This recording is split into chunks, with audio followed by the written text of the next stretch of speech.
This is way worse than we thought. It is now official that Rondale Moore is out for the season. We're going to be breaking this down, as well as a major update that it is confirmed the Vikings will be making more moves. We're going to be breaking this down as well, going over what players this could be to fill in for Rondale Moore. But Griffen, we have a lot to talk about here today, as we made a video yesterday, or you made a video, I should say, going over Rondale Moore, the injury that happened, and now we have official confirmation that he is out for the season. Before we do jump into all of this, the news that we have regarding Rondale Moore, as well as what Kevin Seifert had to say confirming more moves are coming, be sure to hit the sub button, ladies and gentlemen. We're getting a lot of Vikings news coming, and especially now with this injury, we're going to have a lot more. And we know that just over 70% of you guys watching right now are not subscribed to the channel. If you're looking for a spot for all of your Vikings news, be sure to hit the sub button, hit the bell. We're going to have it all right here. But Griffen, as I mentioned, and as you mentioned in the other video, the injury was a lot worse than we thought, and coming into this, test confirmed Rondale Moore suffered a season-ending knee injury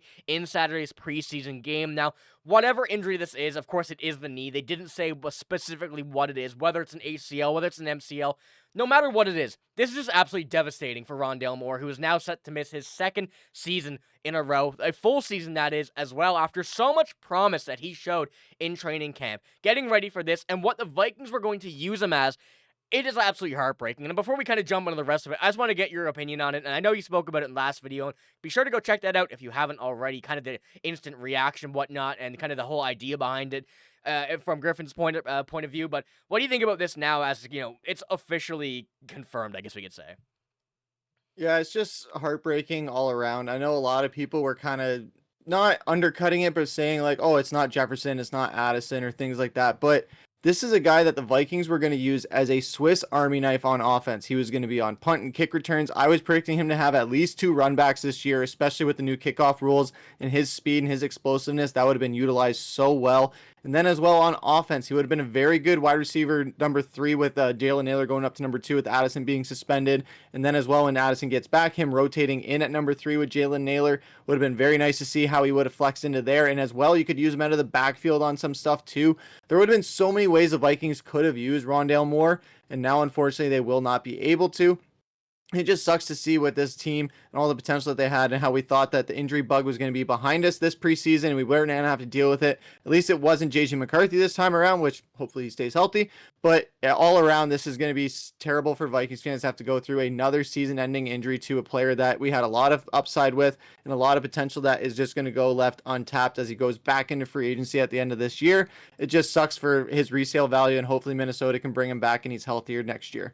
Yeah, I guess a positive from this is that the Vikings do have one of the best medical staffs in the NFL. They have the best facilities, and hopefully, this season where Rondale Moore is still under contract, he can stick around, stay with the team, just kind of be around his teammates as well while also getting rehab in the facility and whatnot. It is the greatest situation for him, at least in the NFL right now with the Vikings. So hopefully everything goes well. And, I wouldn't be opposed to maybe seeing him come back next year if the Vikings said, hey, we'll extend you another year. Obviously, we were supposed to be all hype on you. We were all supposed to be excited. You didn't get the chance, but why not try and show it again? So hopefully this isn't the end of his NFL career. Obviously, he still has so much potential, even though, 2 unfortunate injuries happened. And, we got to go from here and guys see where it does come out to. But Kevin Seifert did confirm that more moves are coming out with his announcement from this as well. He goes to say Rondale Moore does, in fact, have a season-ending injury per the team. Roster moves are coming. Just awful for him. So this is a very kind of big update regarding this. Now, we can really just assume that immediately it is going to be another wide receiver coming out of free agency for this Vikings team to add into it. And we're going to take a few looks here at some players now going into what the best fit for the Vikings would be. Of course, they have a great wide receiver room, but you take out Jordan Addison's suspension and injury to, if someone else gets hurt, you're left with very little wide receiver core. And of course, it would have been fantastic if Rondale Moore was healthy, Jordan Addison was suspended, everybody was there. This would have been a great depth chart for this Vikings wide receiver room. But now going into it with the risk of everything, you definitely need another move. And going to take a look at this depth chart before we do jump in. And as I mentioned, Ty Felton currently at wide receiver 5, Lucky Jackson ahead of him. Jalen Nailor going to be moving up to 2 to start the season. This is not the best look, to go into game 1, week 1 with all of this and potentially have to move some more stuff around. So you 100% need another player. Now, this is a list of wide receiver free agents, and we're going to be talking about 2 here in this video, and those 2 being two very interesting options, and one of the youngest as well as one of the longest tenured on this list. And I want to start it off here going about Tyler Boyd, a player who everybody knows Tyler Boyd. Everybody knows how reliable he is. Everybody knows how much you can depend on a guy like Tyler Boyd. And at 2.2 projected market value, this is a move that you come out here and make right away. There's no doubt about that. A guy like this, what he's done in his career, 2 1,000-yard seasons, $2.2 million. He is 30. But still, this is a phenomenal signing. So, Griffen, what do you think about Tyler Boyd? And we're going to jump into his stats in a moment, but just contract-wise, I know me and you were talking about this before the video. This seems like a pretty easy decision to make. Yeah, I covered this in our last episode when the initial injury happened, and just saying that Tyler Boyd, you go out and get him right now. Since that video has gone up, I've talked with some people in my personal life that are football fans, and they were initially like, I don't know, Tyler Boyd, he kind of fell off it. And I go, look, he was on a terrible Tennessee team last year, and he wasn't the number one guy there, obviously, with Calvin Ridley there and then DeAndre Hopkins. But then you look at what he was able to do in Cincinnati. Before Jamar Chase got there, him and T. Higgins were running absolute clinics on guys. And then even when Jamar Chase gets there, he still is putting up production to the point where those three guys almost became the first wide receiver trio to all put up 1,000 yards in a season. So it's insane that people are just immediately discounting him, and that he's even a free agent still at this point. I'm surprised that he's just sitting out there, especially at $2.2 million. If I'm an NFL GM and you come into my office saying, hey, we have a bad injury happen just now, we have a wide receiver core that is currently going into week 1, we're probably a top 16 wide receiver core at best. If Justin Jefferson gets hurt, we're a bottom 5 receiving core. Absolutely. So we can go out and get a guy at 2.2 million that has 1,000-yard seasons, who is a reliable possession guy, who's good in short yardage, will get you a first down, will get you a red zone touchdown, which we absolutely need help in because of how our red zone drives stalled out last season. That's a no-brainer. If you were to come in my office and tell me that, I would say, all right, let's make a call right now, sign his ass right now, because this is what this team needs. And especially, you're going to look at the age and say, well, he's 30 and things like that. Doesn't matter. There's been guys that have defined the age curve past 30 years old. It's not like 30 is the new 40 in the NFL all of a sudden. I don't know where that's gotten from. Too many people have been playing Madden and see guys retire at 33 is the thing. I think that's a problem. But seeing a guy like this, he can bring a lot of production, has a lot of good chemistry, a similar offense run in Tennessee and Cincinnati, similar to Minnesota, and a rapport with Jefferson that would be very easy to pick up on with the mutual connection. I think it's a no-brainer in my eyes. Yeah, and Griffin, there's one thing I want to add to that as well, which you mentioned last year about Tennessee.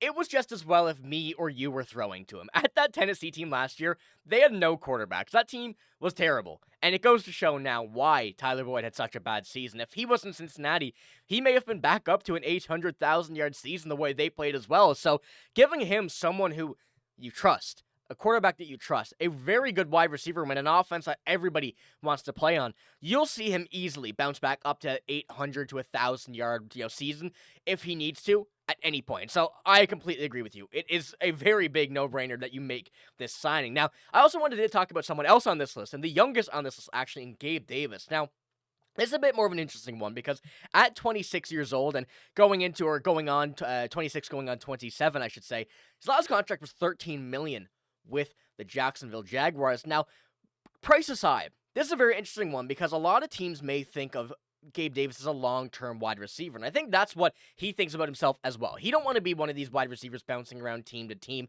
like some of these older guys here, and Tyler Boyd at this point, 30 years old, still has a lot of game left, but he knows his role now. His role is a short down. You need the ball, I'll get it for you, guy. But Gabe Davis, we saw him in Buffalo be this very big play guy when needed, and that goes to show how kind of explosive he is and how good he still is to kind of be around as a player. And going on now with Buffalo and Jacksonville, you can take a look at his yards. And only in 10 games last year, 239 yards, still has not had that kind of tenure around the NFL that Tyler Boyd has had.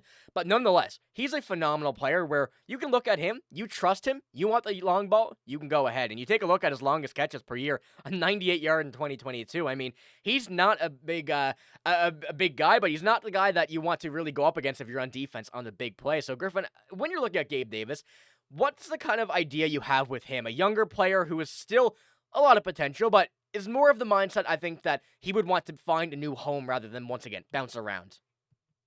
Yeah, I think he'll want something a bit more long-term, especially considering where he's been around in this league. He has played on some good teams with Buffalo. He's played on some bad teams in Jacksonville. But even in Jacksonville, he was showing flashes of being such a massive big play guy. And you look at his average yards per catch, they're insane. They're in like the 15s or the low teens or high teens at times per year. And that is a really good amount that you want to have, where Minnesota loves to air the ball out and they like to air it out deep as well. We saw Sam Darnold just throw massive bombs to Justin Jefferson last season, especially that big one, the 99-yarder that everyone still talks about. Then, as well as the other plays that they were able to have with other receivers and things like that. I think Gabe Davis will bring a bit more of a deep threat, where Minnesota with Jefferson and Addison, yeah, those are deep guys. Jalen Nailor's not a deep threat guy. TJ Hawkinson's not a deep threat guy. So if you have two safeties back deep, you kind of have those deep threats kind of covered. If you bring in a guy like Gabe Davis, who can be another deep threat guy and make them have to choose or play cover three a lot more, that's where it gets a little bit interesting, and it opens up underneath if they're going into cover three. So I think it opens up a lot more possibilities that way. And I think what really kind of worries me with Gabe Davis is that he is such a boomer bust player. And when you look at Tyler Boyd, he is more of a reliable guy. You see there in his seasons, he hasn't missed a lot of time as well. So where health is the main reason why you're bringing a guy like this in, you want health to be the main reason why they are the most appealing, and Tyler Boyd definitely brings that. Gabe Davis still has played some full seasons as well. He's only had a few injuries in his career. Last year he was injured, which kind of sucked. But he is going to be at an expensive price tag. The only thing, too, is like you were saying, he wants a long-term deal probably, and he wants to be in a bigger role. That is the main difference I'm looking at between Boyd and Davis, where if Jordan Addison is gone for those first 3 games, Tyler Boyd and Gabe Davis, they're perfect number 2s regardless, no matter what. But when Jordan Addison comes back, Tyler Boyd, it seems to be the only receiver out of those 2 that will know his role as a number 3 guy, putting the pressure on Jalen Nailor in a contract year, whereas Gabe Davis might want to still fight for that number 2 spot and make it a competition with Addison, who's already been there longer and has done his time. However, with Minnesota's cap space right now, you got $23.5 million. I say go get them both, and you still have $9 million to spare for another signing this year.